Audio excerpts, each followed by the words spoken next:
Olá, pessoal! Eu sou Loiane e na aula de hoje nós vamos aprender o que é um DTO ou um Data Transfer Object, ou seja, um objeto para transferir dados. O que é exatamente um DTO? Esse padrão, que é o Data Transfer Object ou DTO, foi introduzido também pelo Martin Fowler no livro Padrões de Arquitetura para Aplicações Enterprise, que foi o livro que eu mencionei nas aulas anteriores, quando a gente falou sobre a camada de serviço. E nesse artigo, que eu também vou deixar o link na descrição do vídeo, fala exatamente o que é um DTO.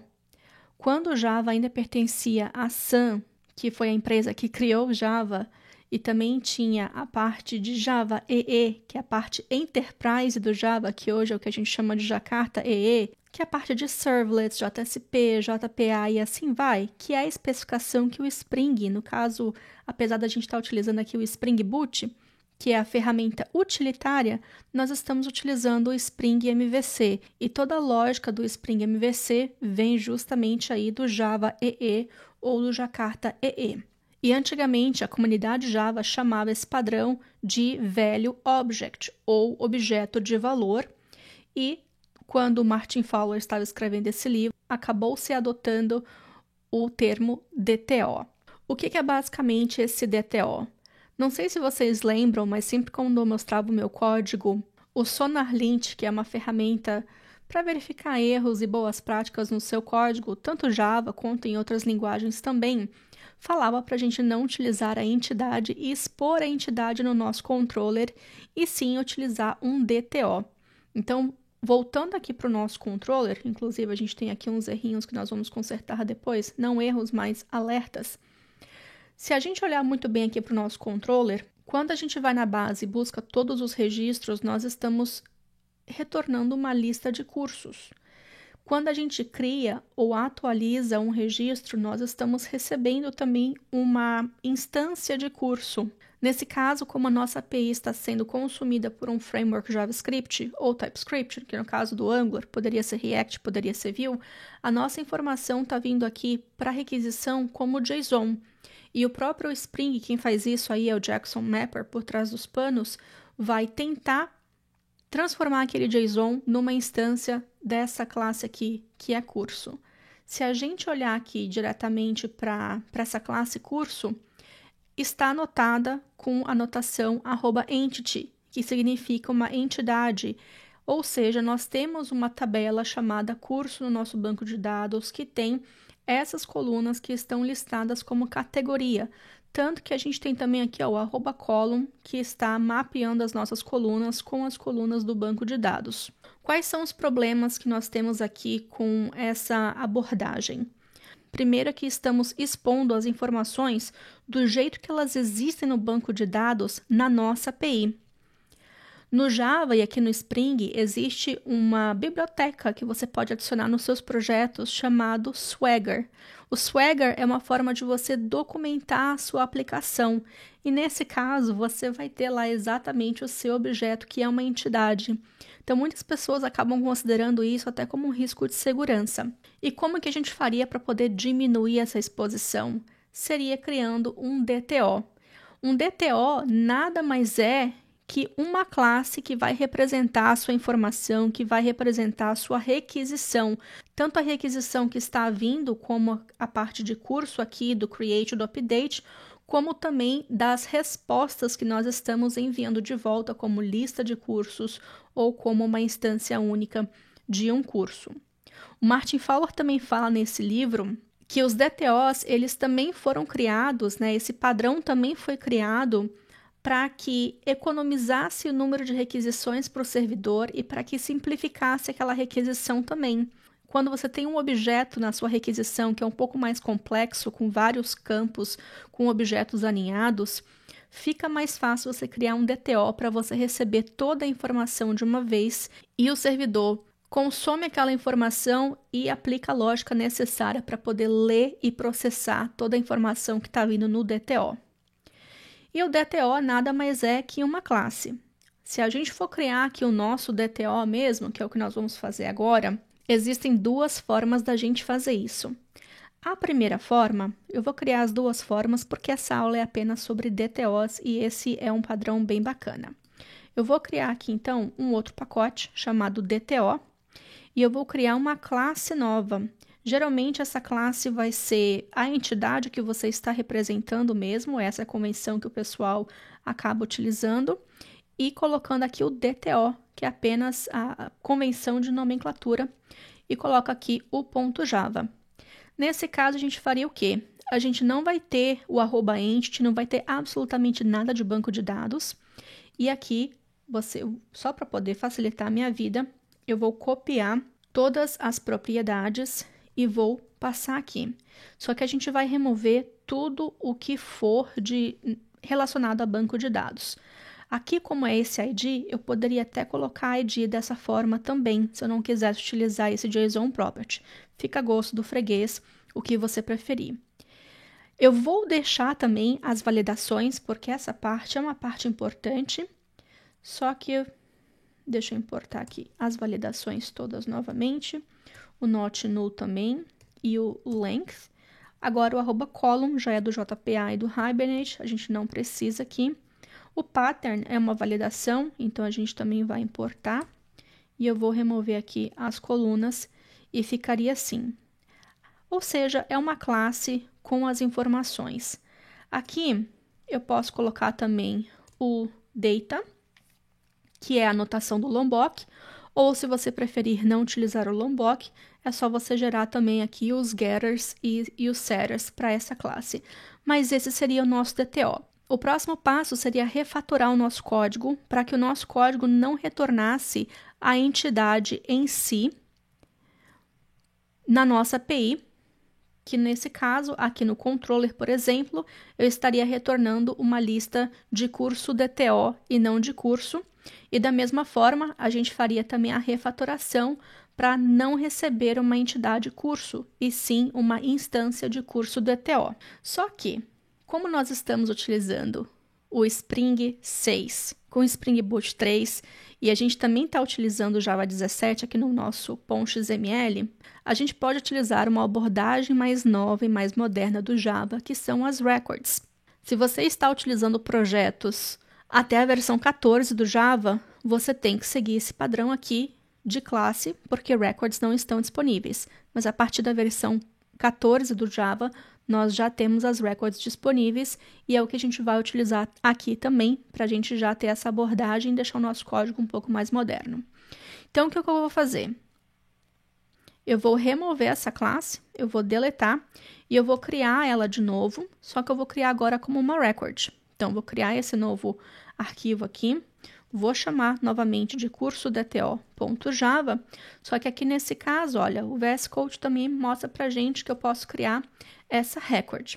Essa sugestão de código está vindo aí do Copilot do VS Code, eu não vou utilizar. O que é uma record?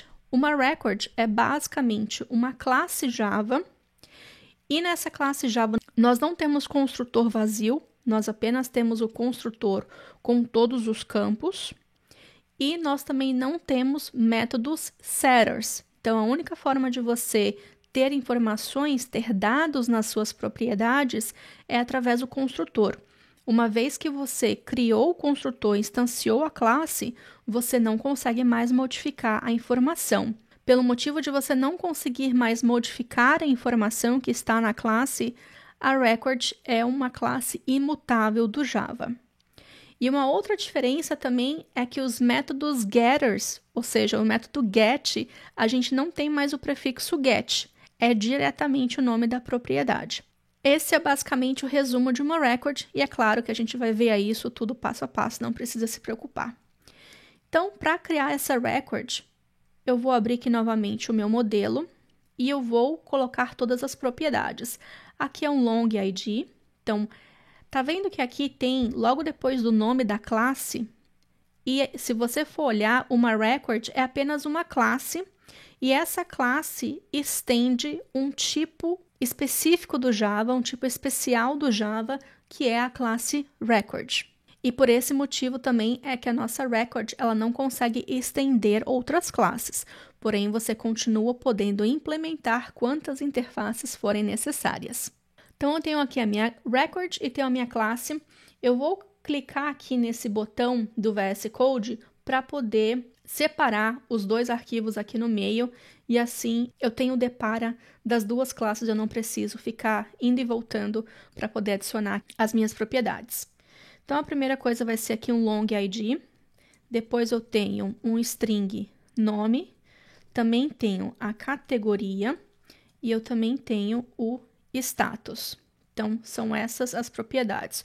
O que eu gosto de fazer aqui também é de separar cada propriedade na sua linha. Isso não é convenção, isso é coisa minha, coisa da Loiane. Só para eu ter mais organizado e de bater o olho, eu sei que eu tenho 4 propriedades nessa record.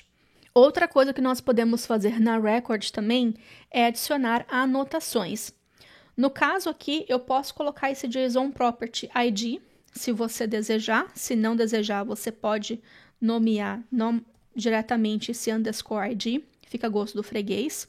O que eu vou fazer é só para a gente continuar mantendo esse padrão. Então, eu vou colocar esse JSON Property aqui. O nome, eu também posso colocar todas essas validações aqui. Então, o que eu vou fazer é colocar o not blank primeiro, e já vai fazendo aqui o import para mim aqui em cima. Vou colocar também o not null. E aí, por convenção também, nas records, o que eu prefiro é, no lugar de colocar cada anotação em cada linha, eu gosto de colocar todas as anotações na mesma linha. E, de novo, essa é uma convenção da Loiane, não é uma convenção da comunidade. Vocês podem seguir se vocês quiserem ou não. E aqui, por último, eu vou colocar o length também. E eu vou copiar aqui esse mínimo e máximo, porque eu estava digitando só para fazer os imports automaticamente para mim. Depois, o que a gente tem aqui é novamente o not null. Nós temos também o length, e aqui esse length é o máximo de 10 caracteres. E o pattern também de front-end e back-end que eu vou adicionar. E porque a gente vai expor isso depois lá no nosso controller, é importante que as validações estejam presentes aqui no nosso DTO também. E uma coisa que eu gosto de fazer é, além de ter no DTO, também de manter no meu modelo. Então, eu sempre acabo duplicando as validações, tanto no DTO quanto no modelo, para poder me ajudar, porque você nunca sabe. E o status é basicamente a mesma coisa que a categoria, só vai mudar aqui o pattern, que aí no caso é ativo e inativo. E eu vou colocar aqui ativo e inativo. Então, essa é a record. A gente fala bastante sobre record também na comunidade Java por conta do código. É basicamente a mesma classe, só que é muito mais enxuta, é bem parecida com Kotlin também, então virou aí o novo queridinho da comunidade Java. Só que a gente não consegue utilizar records ainda como uma entidade por conta das regras do JPA. O JPA fala que para a gente ter uma classe como entidade, essa classe precisa seguir algumas regras. Essas regras são: você precisa ter um construtor vazio. Quando o JPA, o Hibernate, vai instanciar, vai buscar informações na base, o que vai fazer por trás dos panos? Vai instanciar aquela classe e depois vai utilizar os métodos setters para poder configurar e setar o valor em cada propriedade. Então, por esse motivo, a gente também precisa dos métodos setters. A record no Java só tem o construtor completo, com essas 4 propriedades, não tem o construtor vazio nesse caso, e a gente também não tem os métodos setters. Então, por esse motivo, a gente não consegue utilizar records como entidades ainda. Se você for utilizar o JDBC, fazer as suas queries aí na mão, o seu acesso ao banco de dados na mão, você consegue mapear tranquilamente aí com as records, mas se for utilizar o JPA ou Hibernate por baixo, isso ainda não dá. Pode ser que essa convenção mude no futuro, a gente não sabe, tem que ficar aí de olho nas novidades aí para as próximas versões do JPA e do Hibernate, vai depender aí de vários fatores da comunidade. E com a record criada, o próximo passo seria começar a refatorar o nosso código para remover a entidade e colocar o DTO no final. Algumas considerações que eu gostaria de deixar aqui para vocês é que nem sempre você precisa de DTO. Aqui no caso de curso, que na verdade eu estou vendo que eu fiz aqui uma coisa incorreta, e já vamos corrigir. No caso desse DTO, você não vai expor todas as propriedades do seu banco de dados. O identificador a gente vai precisar sempre que a gente retornar uma informação do nosso controller para a resposta da requisição, ou seja, é o JSON de resposta. E o nome e a categoria a gente sempre vai precisar quando a gente receber a informação, seja para uma requisição de criação ou uma requisição de update, uma requisição para a gente atualizar.